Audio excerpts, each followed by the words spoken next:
Movies में हमने Dumbledore को एक ऐसे जादूगर के रूप में देखा है जो काफी ज्यादा काइंड हार्टेड और सबसे शक्तिशाली जादूगर थे जिनसे वोल्डेमॉर्ट भी डरता था। पर मूवीज में हमें डम्बलडोर की पूरी कहानी दिखाई ही नहीं गई है, इसलिए आज हम डम्बलडोर की पूरी लाइफ स्टोरी जानेंगे कि आखिर वो बचपन में कैसे थे, कैसे वो सबसे शक्तिशाली जादूगर बने और कैसे उन्होंने अपनी गलतियों से सीखा और अपनी सदी के सबसे ताकतवर जादूगर ग्रिंडेलवाल्ड को हराया। इस वीडियो में हम डम्बलडोर की पूरी कहानी जानेंगे, उनके जन्म से लेकर उनके मौत तक, इसलिए वीडियो को एंड तक जरूर देखना।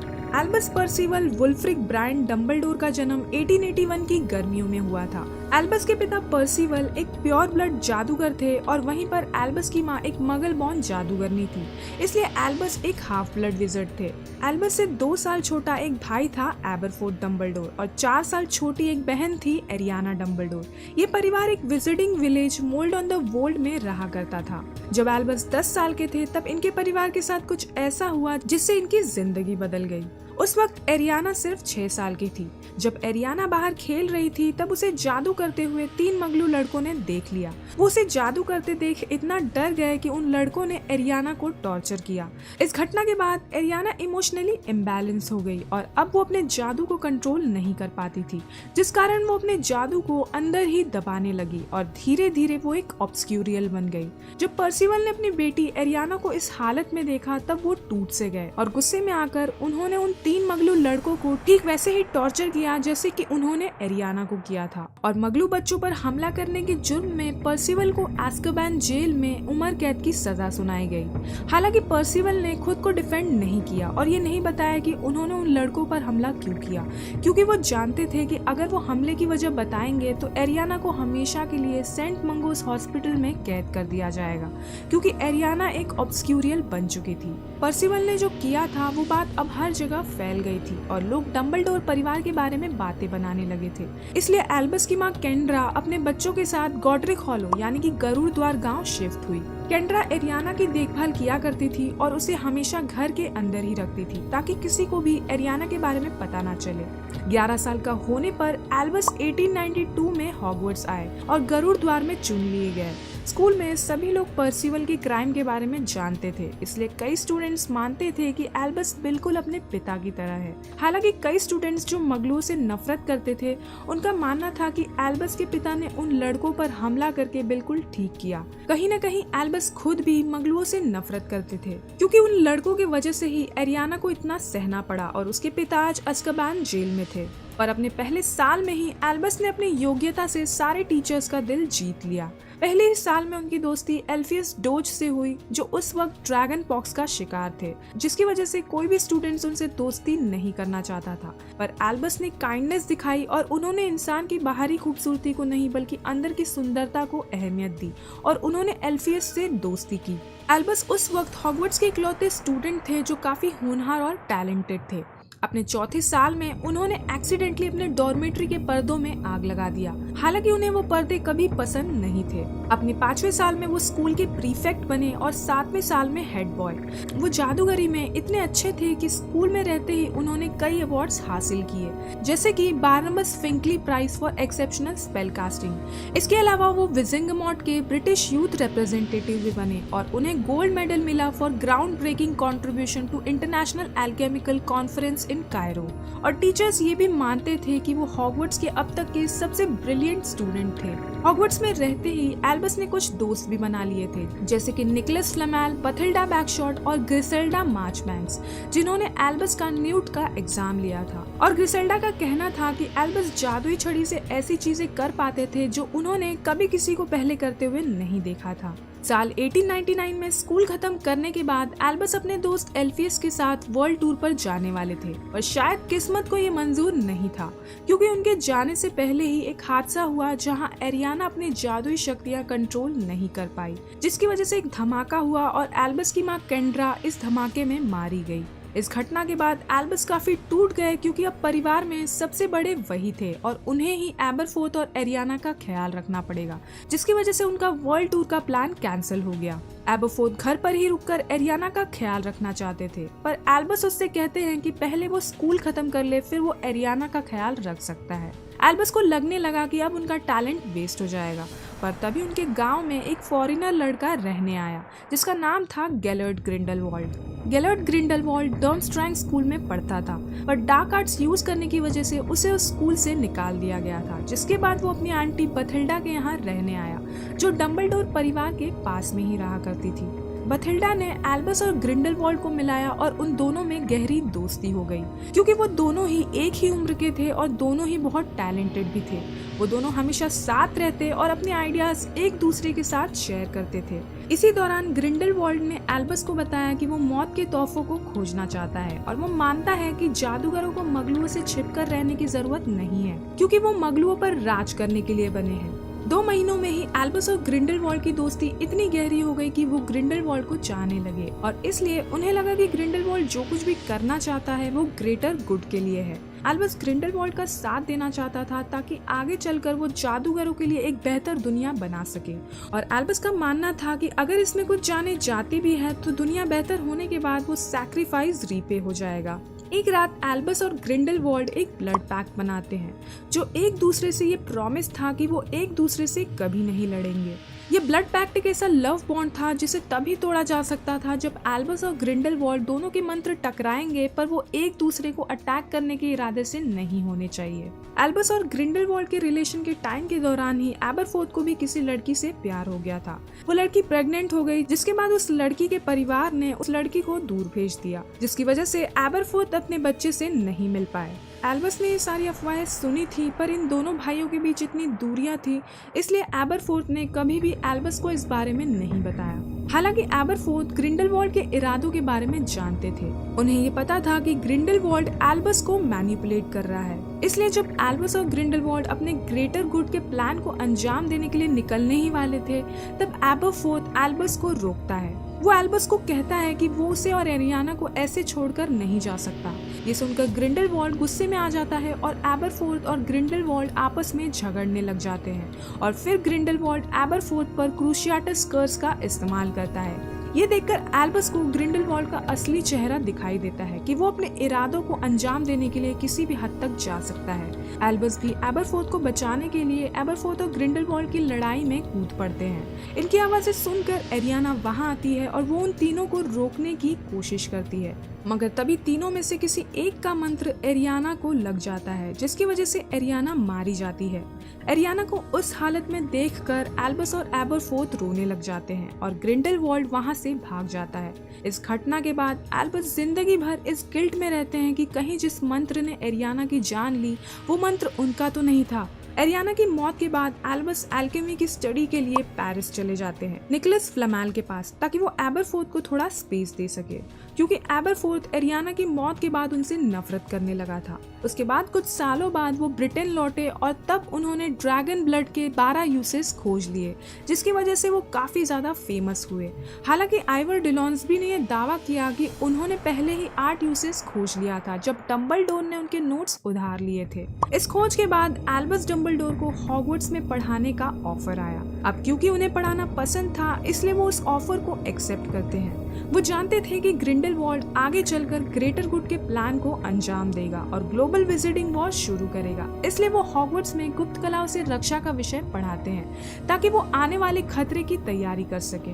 हॉगवर्ट्स में पढ़ाने के साथ साथ एल्बस निकोलस फ्लेमेल के साथ भी टच में रहते हैं और एल्केमी की फील्ड में कई सारे खोज करते हैं। साल 1910 में डंबलडोर ने हफलपफ स्टूडेंट न्यूट स्कैमेंडर और स्लिदरिन स्टूडेंट लीटा लेस्ट्रेंज को भी गुप्त कलाओं से रक्षा का विषय पढ़ाया। न्यूट और लीटा उस वक्त दोस्त थे और वो ज्यादातर टाइम साथ में ही स्पेंड करते थे। साल 1913 में लीटा एक मैजिकल बीस्ट जार्वी के साथ एक एक्सपेरिमेंट करती है, जिसकी वजह से किसी स्टूडेंट की जान खतरे में आ गई, पर न्यूट सारा इल्जाम अपने सर ले लेता है, जिसकी वजह से न्यूट को स्कूल से निकाल दिया जाता है। पर डंबलडोर न्यूट की मदद करते हैं ताकि न्यूट को एटलीस्ट अपनी छड़ी रखने की इजाजत मिल जाए। हॉगवर्ट्स में रहते ही डंबलडोर ने दुनिया भर में कई दोस्त बना लिए, जैसे कि निकोलस फ्लेमेल और इल्वरमोर्नी स्कूल की चार्म्स प्रोफेसर यूलाली हिक्स। साल 1926 में ग्लोबल विजिटिंग वॉर शुरू हुआ और ग्रिंडलवाल्ड यूरोप और कई जगहों पर हमले करवाने लगा, और इसी बीच ग्रिंडलवाल्ड ने छड़ी बनाने वाले ग्रेगोरोविच से उस एल्डर छड़ी को भी चुरा लिया, जो मौत के तोहफों में से एक थी।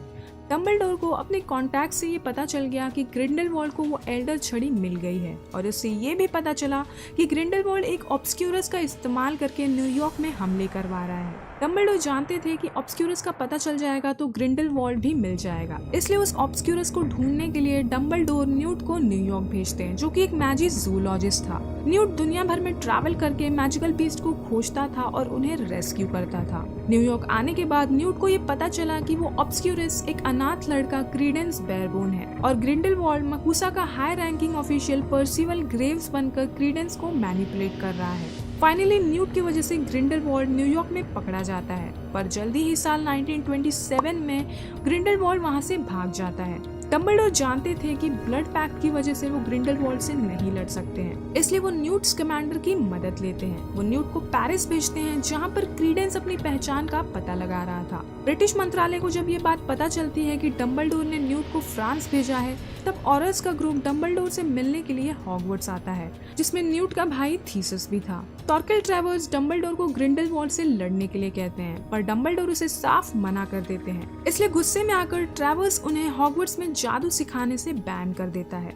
इधर फ्रांस में ग्रिंडेलवाल्ड रैली करता है और उसके सपोर्टर्स उसे ज्वाइन करते हैं, जहां पर क्रीडेंस भी उसे ज्वाइन करता है क्योंकि ग्रिंडेलवाल्ड उससे कहता है कि वो उसकी पहचान जानता है। उस रैली में लीटा न्यूट, थीसियस और बाकी सबको बचाने के लिए अपनी जान सैक्रिफाइस कर देती है और इसके बाद न्यूट और उसका ग्रुप हॉगवर्ट्स आता है, जहां पर डम्बलडोर उनका इंतजार कर रहे थे। न्यूट डम्बलडोर को वो ब्लड पैक देता है जो उसके निफलर ने रैली के दौरान ग्रिंडेलवाल्ड के पास से चुराया था। दूसरी तरफ ग्रिंडेलवाल्ड क्रीडेंस को बताता है कि वो एक डम्बलडोर है और उसका नाम है ऑरेलियस डम्बलडोर। 1927 से 1932 के बीच डम्बलडोर ग्रिंडेलवाल्ड से मिलते हैं और उसे समझाने की कोशिश करते हैं कि उसे अपनी जिद छोड़ देनी चाहिए, पर ग्रिंडेलवाल्ड डम्बलडोर को बताता है कि वो मगलुओं से कितनी नफरत करता है और वो इनकी दुनिया को बर्बाद कर देगा, या तो उसकी मदद से या फिर उसकी मदद के बिना। डम्बलडोर समझ चुके थे कि अब ग्रिंडेलवाल्ड नहीं रुकेगा, इसलिए वो उसे रोकने के लिए जादूगरों की फौज बनाते हैं, जिसमें न्यूट्स कमांडर और उसका भाई थीसिस भी शामिल था, और साथ ही वो उस ब्लड पैक्ट को डिस्ट्रॉय करने का तरीका भी खोजते हैं। दूसरी तरफ ग्रिंडेलवाल्ड के सपोर्टर्स उसके कहने पर एक मैजिकल क्रिएचर किलिन को मार देते हैं और उसके बच्चे को चुराकर ग्रिंडेलवाल्ड को सौंप देते हैं। ग्रिंडेलवाल्ड उस किलिन के बच्चे को मार डालता है ताकि उसे उस किलिन की भविष्य देखने की शक्ति मिल जाए, लेकिन ग्रिंडेलवाल्ड को ये नहीं पता था कि उस किलिन ने जुड़वा बच्चों को जन्म दिया था और दूसरे बच्चे को न्यूट ने बचा लिया था। न्यूट की टीम बर्लिन आती है, जहां पर उन्हें पता चलता है कि इंटरनेशनल कॉन्फेडरेशन ऑफ विजर्ड्स ने ग्रिंडेलवाल्ड को सारे क्रिमिनल चार्जेस से बरी कर दिया है और अब वो सुप्रीम लीडर के इलेक्शन के लिए खड़ा हो सकता है। बाय द वे, जादुई दुनिया का सबसे हाईएस्ट पोस्ट है। डम्बलडोर बर्लिन आते हैं, जहां पर वो क्रीडेंस को ढूंढ लेते हैं। क्रीडेंस और उनके बीच लड़ाई होती है, जहां डम्बलडोर से बताते हैं कि ग्रिंडेलवाल्ड ने उसे झूठ कहा है। वो भी एक डम्बलडोर है, पर वो उसका भाई नहीं है, बल्कि वो उसके भाई एबरफोर्थ का बेटा है। फिर डम्बलडोर एबरफोर्थ से मिलते हैं और उसे क्रीडेंस की सारी सच्चाई बताते हैं। इसके बाद डम्बलडोर ग्रिंडेलवाल्ड को एक्सपोज करने का प्लान बनाते हैं ताकि वो इलेक्शन ना जीत पाए। वो बंटी से 5 सेम सूटकेस बनवाते हैं ताकि ग्रिंडेलवाल्ड और उसके फॉलोअर्स कंफ्यूज हो जाए कि असली सूटकेस कौन सा है जिसमें किलिन का बच्चा है, क्योंकि ग्रिंडेलवाल्ड को उस जुड़वा किलिन के बारे में पता चल गया था और उसे पता था कि डम्बलडोर उस किलिन को इलेक्शन में लेकर जरूर आएंगे। डम्बलडोर की टीम प्लान के अकॉर्डिंग भूटान पहुंचती है, जहां पर इलेक्शन चल रहा था, और ग्रिंडेलवाल्ड के साथ ही डम्बलडोर की टीम पर अटैक करती है और असली सूटकेस ढूंढने की कोशिश करती है। वहां ग्रिंडेलवाल्ड उसी किलिन का यूज करता है जिसे उसने मार दिया था। वो उस मरी हुई किलिन को जादू से मैनिपुलेट करता है ताकि वो उसे नया सुप्रीम लीडर चुन ले, और ऐसा ही होता भी है। इलेक्शन जीतते ही ग्रिंडेलवाल्ड मगलुओं के खिलाफ जंग का ऐलान करता है और फिर वो जेकब पर क्रूशियाटस कर्स का इस्तेमाल करता है, लेकिन न्यूट क्रीडेंस की मदद से ग्रिंडेलवाल्ड को झूठा साबित करता है और उस असली किलिन को सूटकेस से बाहर निकालता है। वो किलिन पहले डम्बलडोर के सामने झुकता है, पर डम्बलडोर से कहते हैं कि यहाँ पर एक और इंसान है जो इलेक्शन जीतने के काबिल है। फिर वो किलिन एक दूसरे कैंडिडेट को चुन लेती है। ये देखते ही ग्रिंडेलवाल्ड गुस्से में आ जाता है और वो क्रीडेंस पर किलिंग कर्स मारता है। तभी एल्बस और एबरफोर्थ क्रीडेंस को बचाने के लिए बचाओ मंत्र का इस्तेमाल करते हैं, और जैसे ही ग्रिंडेलवाल्ड का मंत्र और एल्बस का मंत्र टकराता है, वो ब्लड पैक्ट टूट जाता है, क्योंकि ना तो डम्बलडोर ने ना ही ग्रिंडेलवाल्ड ने एक दूसरे को मारने के लिए मंत्र मारा। ग्रिंडेलवाल्ड ने क्रीडेंस पर किलिंग कर्स मारा और डम्बलडोर ने बचाओ मंत्र का इस्तेमाल किया, इसलिए वो ब्लड पैक्ट टूट गया। इसके बाद डम्बलडोर और ग्रिंडेलवाल्ड के बीच फाइट शुरू होती है, बट ये फाइट जल्दी ही एंड हो जाती है क्योंकि ग्रिंडेलवाल्ड वहाँ से भाग जाता है। एबरफोर्थ ऑरेलियस को एक्सेप्ट करते हैं और उसे अपने घर ले जाते हैं और डम्बलडोर न्यूट को मदद के लिए थैंक्स कहते हैं, जिस पर न्यूट उनसे कहता है कि अगर आगे भी उन्हें मदद की जरूरत पड़ेगी तब भी वो उनका साथ देगा। साल 1927 में डम्बलडोर को हॉगवर्ट्स में as a transfiguration teacher assign किया जाता है और उसके बाद साल 1938 में डम्बलडोर टॉम रिडल से मिलने के लिए लंदन के वुल्स ऑर्फनेज गए। उन्हें वहाँ की स्टाफ मिसेस कोल ने टॉम के बारे में सब कुछ बताया कि किस तरह टॉम उस ऑर्फनेज के बच्चों को परेशान करता है और उन्होंने ये भी बताया कि एक बार जब सारे बच्चे ट्रिप पर गए थे तब टॉम कुछ बच्चों को एक गुफा में ले गया, जहाँ से आने के बाद वो बच्चे काफी ज्यादा डरे हुए थे। टॉम के बारे में सब कुछ बताने के बाद मिसेस कोल टॉम को डम्बलडोर से मिलवाती हैं। डम्बलडोर को देखकर टॉम को लगा कि वो एक डॉक्टर है और वो उसे यहाँ से मेंटल असाइलम ले जाएंगे क्योंकि ऑर्फनेज के स्टाफ उसे पागल मानते थे। पर डम्बलडोर उससे कहते हैं कि वो कोई डॉक्टर नहीं है, वो भी उसके जैसे ही है। और फिर डम्बलडोर उसे हॉगवर्ट्स जादूगरी के स्कूल के बारे में बताते हैं, पर टॉम उन्हें साबित करने को कहता है। तभी डम्बलडोर जादू करते हैं और अचानक टॉम की अलमारी में आग लग जाती है। डम्बलडोर को टॉम की अलमारी में बाकी बच्चों से चुराई हुई चीजें मिलती है जो टॉम अक्सर बच्चों को परेशान करने के बाद उनसे चुरा लेता। डम्बलडोर ने टॉम से उन सारी चीजों को लौटाने को कहा और ये भी कहा कि हॉगवर्ट्स में चोरी बिल्कुल भी बर्दाश्त नहीं की जाती है। टॉम बिल्कुल भी सरप्राइज नहीं हुआ कि उसके पास पावर्स है क्योंकि उसे पहले से लगता था कि वो कुछ खास है। टॉम डम्बलडोर को ये भी बताता है कि वो सांपों से बात कर सकता है और ये सवाल करता है कि क्या वो उसके जैसों के लिए एक नॉर्मल बात है, जिस पर डम्बलडोर उसे ना में जवाब देते हैं। फिर डम्बलडोर टॉम को छूमंतर गली और प्लेटफॉर्म नंबर 9:45 के बारे में बताते हैं और उसे कुछ पैसे देते हैं ताकि वो स्कूल के यूनिफॉर्म और किताबें खरीद सके। इसके बाद टॉम छूमंतर गली गया और उसने कुछ सेकंड हैंड किताबें, यूनिफॉर्म और एक जादुई छड़ी खरीदी। इसके बाद टॉम हॉगवर्ट्स आया और वो नाग शक्ति में चुन लिया गया, जो ऑब्वियस था क्योंकि टॉम नाग शक्ति का वारिस था। टॉम स्टडीज में भी काफी अच्छा था और अनाथ होने के कारण उसे स्कूल स्टाफ से हमदर्दी भी मिलती थी। टॉम ने अपने चार्म से सारे टीचर्स का दिल जीत लिया। सिर्फ डम्बलडोर ही इकलौते टीचर थे जिसे टॉम ने कभी भी इम्प्रेस करने की कोशिश नहीं की, क्योंकि सिर्फ डम्बलडोर ही थे जो उसकी पूरी सच्चाई जानते थे। साल 1943 में टॉम ने उस रहस्यमयी तहखाने को खोला और काल दृष्टि को आजाद किया और हॉगवर्ट्स में कई बच्चे घायल हुए।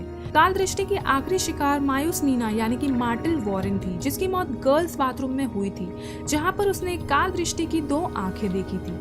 इस इंसिडेंट के बाद हॉगवर्ट्स के गवर्नर्स ने ये डिसाइड किया कि अब हॉगवर्ट्स बंद हो जाएगा, जिससे टॉम काफी डर गया क्योंकि उसे ये पता था कि अगर स्कूल बंद हो गया तो उसे ऑर्फनेज में लौटना पड़ेगा। डम्बलडोर को ये शक था कि टॉम ने उस रहस्यमय तहखाने को खोला है, पर टॉम बड़ी ही चालाकी से सारा इल्जाम हैग्रिड पर डाल देता है और कहता है कि एरेगॉग ही वही जीव है जिसने मायूस मीना की जान ली। ये साबित होने के बाद हैग्रिड को स्कूल से निकाल दिया जाता है, पर डम्बलडोर को यकीन था कि हैग्रिड निर्दोष है, इसलिए वो हैग्रिड की मदद करते हैं और हेडमास्टर अरमांडो को मना लेते हैं कि वो हैग्रिड को ग्राउंड कीपर के तौर पर रख ले। डम्बलडोर कभी ये साबित नहीं कर पाते हैं कि वो तहखाना टॉम ने ही खोला था, पर वो टॉम पर नजर रखते हैं ताकि आगे टॉम उस तहखाने को दोबारा ना खोल पाए। यहाँ डम्बलडोर जहाँ जादू सिखाने में बिजी थे, दूसरी तरफ ग्रिंडेलवाल्ड अपनी सेना बढ़ा रहा था। हालांकि ब्लड पैक्ट अब टूट चुका था, फिर भी डम्बलडोर ग्रिंडेलवाल्ड का सामना नहीं करना चाहते थे क्योंकि उन्हें डर था कि कहीं ग्रिंडेलवाल्ड उन्हें ये ना बता दे कि जिस मंत्र की वजह से एरियाना की जान गई वो मंत्र डम्बलडोर का ही था। पर 1945 में जब ग्रिंडेलवाल्ड अपनी ताकत के नशे में इतना चूर हो गया कि वो आए दिन लोगों पर अत्याचार करने लगा, तब डम्बलडोर खुद को नहीं रोक पाए। उन्होंने ग्रिंडेलवाल्ड को ढूंढा और उसका सामना किया। इस लड़ाई को अब तक का सबसे ग्रेटेस्ट ड्यूएल माना जाता है, जहां पर डम्बलडोर ने ग्रिंडेलवाल्ड को हरा दिया और उससे उस एल्डर छड़ी को भी जीत लिया, जो दुनिया की सबसे ताकतवर छड़ी है। फिर उन्होंने ग्रिंडेलवाल्ड को उसी के बनाए नॉर्मनगार्ड जेल में कैद कर दिया। ग्रिंडेलवाल्ड को हराने के लिए डम्बलडोर को order of the Merlin first class award मिला और इसे पूरी दुनिया ने सेलिब्रेट किया क्योंकि ग्लोबल विजिटिंग वॉर अब खत्म हो चुका था। इसके बाद डम्बलडोर को मिनिस्ट्री ऑफ मैजिक का पोजीशन भी ऑफर हुआ, पर हर बार उन्होंने उस ऑफर को रिजेक्ट किया क्योंकि पास्ट में ताकत की तलाश में उन्होंने अपनी बहन को खो दिया था। 1960s के अराउंड डार्क मैजिक एक्टिविटीज बढ़ने लगी और वोल्डेमॉर्ट अपनी सेना बढ़ाने लगा। हॉगवर्ट्स के गवर्नर्स ने ये डिसाइड किया कि अरमांडो डिपेट के बाद अब हॉगवर्ट्स के हेडमास्टर एल्बस डम्बलडोर होंगे, क्योंकि इन हालातों में हॉगवर्ट्स को सिर्फ वो ही सेफ रख सकते हैं। डम्बलडोर के हेडमास्टर बनने के बाद टॉम हॉगवर्ट्स आया और उसने डम्बलडोर से ये अपील किया कि वो स्कूल में उसे गुप्त कलाओं से रक्षा का विषय पढ़ाने दे, पर डम्बलडोर टॉम के इरादों के बारे में जानते थे, इसलिए वो उसे साफ मना कर देते हैं। इसलिए टॉम ने उस पोस्ट को श्राप दे दिया, जिसकी वजह से कोई भी प्रोफेसर उस पोस्ट पर 1 साल से ज्यादा नहीं टिक पाएगा। फिर लॉर्ड वोल्डेमॉर्ट अपनी सेना बढ़ाता गया और उसके फॉलोअर्स को डेथ ईटर्स यानी कि प्राणभक्षी बुलाया जाने लगा। साल 1970 में फर्स्ट विजिटिंग वॉर शुरू हुई, जहां वोल्डेमॉर्ट को कई लोगों ने ज्वाइन किया और उसकी फौज में जायंट्स और वेयरवुल्व्स भी शामिल हुए। वोल्डेमॉर्ट से लड़ने के लिए डम्बलडोर ने भी ऑर्डर ऑफ द फीनिक्स नाम की एक फौज बनाई, जो वोल्डेमॉर्ट और उसके प्राण भक्षियों से लड़ते थे। फर्स्ट विजिटिंग वॉर को शुरू होकर अब 10 साल बीत चुके थे। तभी एक भविष्यवाणी का जिक्र हुआ ये था कि प्रोफेसर डम्बलडोर को हॉगवर्ट्स में डिविनेशन टीचर की जरूरत थी, इसलिए वो हॉग्सहेड इन में सिबिल ट्रेलॉनी का इंटरव्यू ले रहे थे। शुरू में तो उन्हें ट्रेलॉनी एक फ्रॉड लगी, पर अचानक ही वो एक ट्रांस में चली गई और उन्होंने एक भविष्यवाणी की। भविष्यवाणी ये थी कि वोल्डेमॉर्ट का सामना करने वाला आ रहा है। वो 7वें महीने के अंत में पैदा होगा और उसके माँ बाप ने 3 बार वोल्डेमॉर्ट का सामना किया है और वोल्डेमॉर्ट उसे अपने जैसा मार्क करेगा और उसके पास वो शक्ति होगी जिसकी जानकारी वोल्डेमॉर्ट के पास भी नहीं होगी और अंत में एक के हाथों दूसरे की मौत होगी। स्नेप ये भविष्यवाणी सुन लेता है और वो उसके बारे में जाकर वोल्डेमॉर्ट को बता देता है। ये भविष्यवाणी 2 बच्चों पर लागू होती थी, पहला हैरी पॉटर और दूसरा नेविल लॉन्गबॉटम।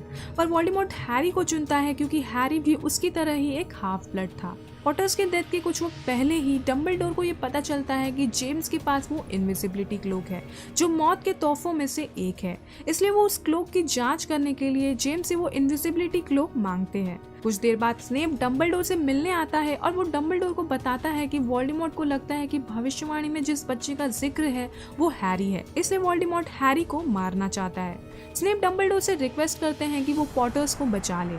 डम्बलडोर पॉटर्स को बचाने के लिए मान जाते हैं, पर वो स्नेप से ये वादा लेते हैं कि अब से वो वोल्डेमॉर्ट के लिए नहीं बल्कि उनके लिए काम करेगा और वोल्डेमॉर्ट से जुड़ी सारी जानकारी उन्हें ला कर देगा। डम्बलडोर पॉटर्स को फिडेलिस चार्म का यूज करने को कहते हैं ताकि उनकी लोकेशन सबसे छिपी रहे और ये डिसाइड होता है कि सीरियस सीक्रेट कीपर होंगे। पर लास्ट मोमेंट पर पॉटर्स और सीरियस सीक्रेट कीपर पीटर पैटिग्रू को बना देते हैं, क्योंकि उन्हें लगा कि पीटर पैटिग्रू पर किसी का भी शक नहीं जाएगा।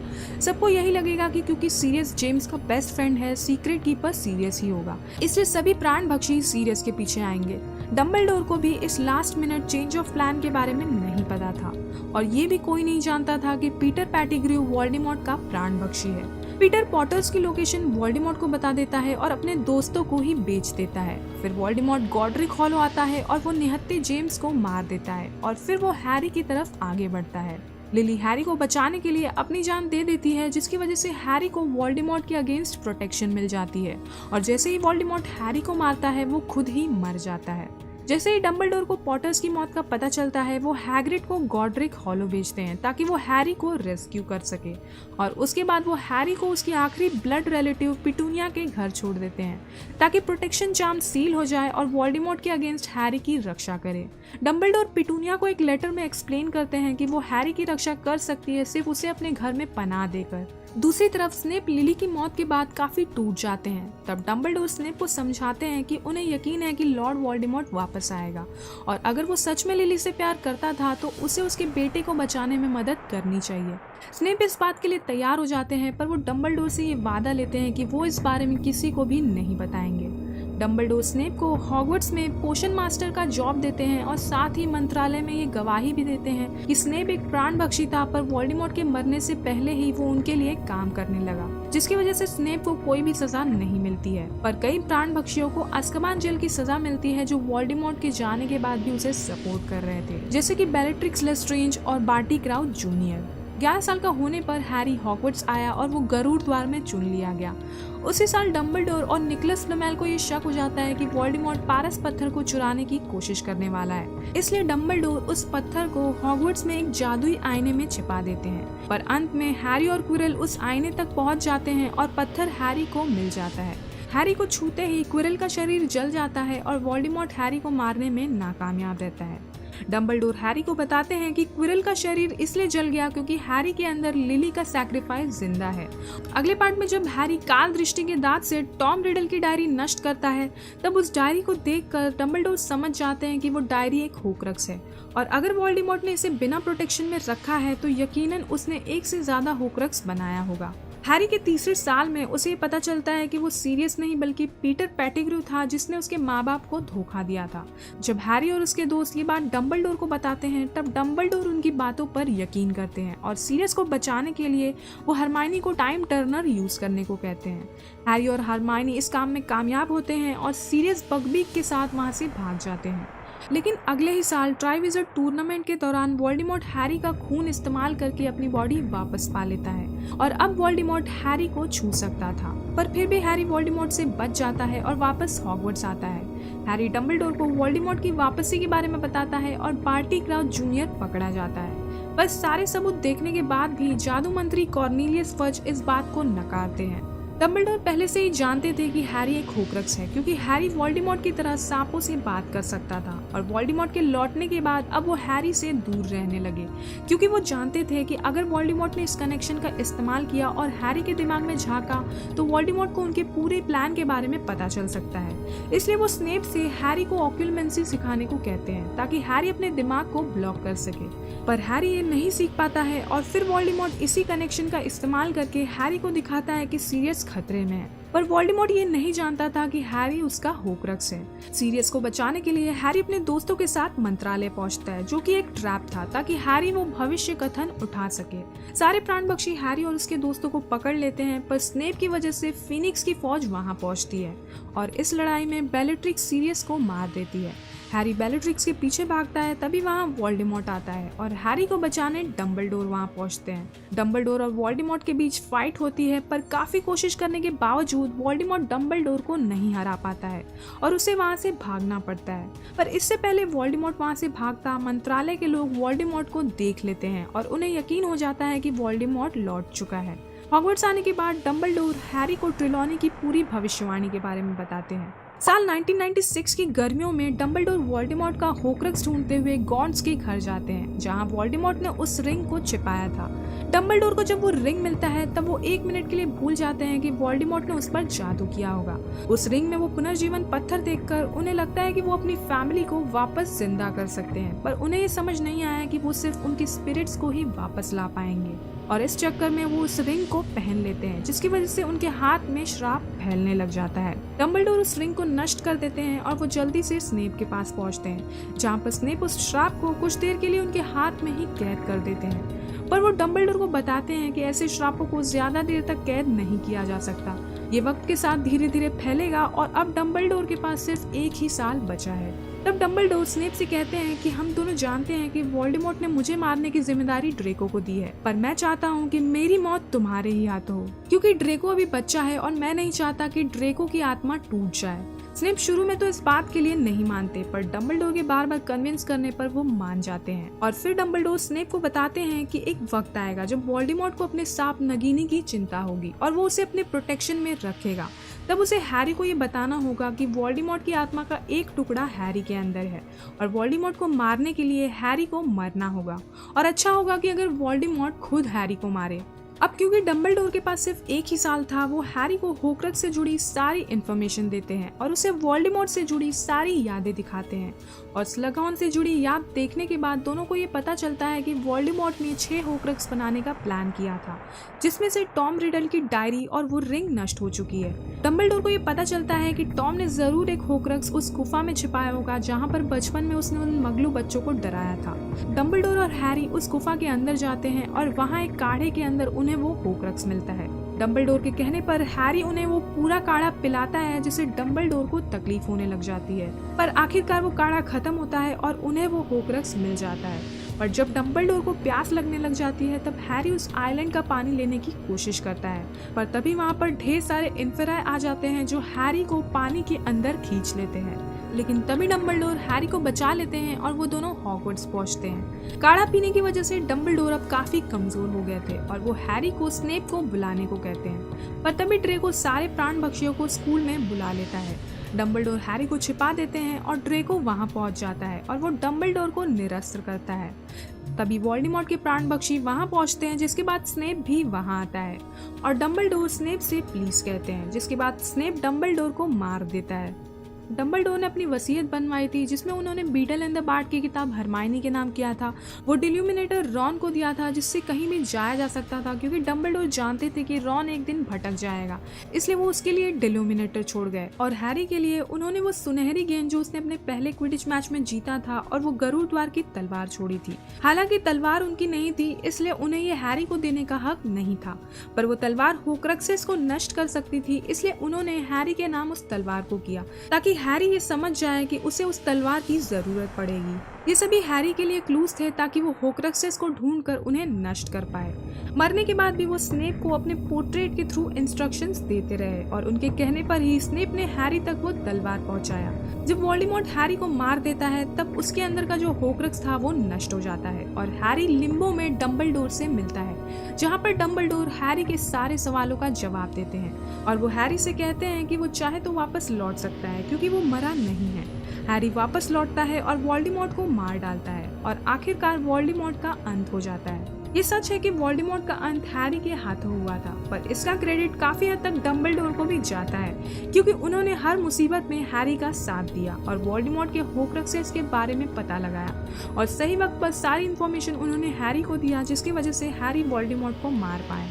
वो सचमुच एक बुद्धिमान और शक्तिशाली जादूगर थे। उन्होंने अपने शुरुआती दिनों में कई गलतियां की, पर आगे चलकर उन्होंने उसे सुधारा और वो एक बेहतर इंसान बने। वो एक ग्रेट लीडर, एक वफादार दोस्त और एक बहुत अच्छे मेंटोर थे। वो सचमुच एक लेजेंड थे। तो गाइस, ये थी डम्बलडोर की पूरी कहानी। उम्मीद है ये वीडियो आपको पसंद आई होगी। अगर आपको ये वीडियो पसंद आई तो इसे लाइक और शेयर कर देना और चैनल को सब्सक्राइब करना मत भूलना।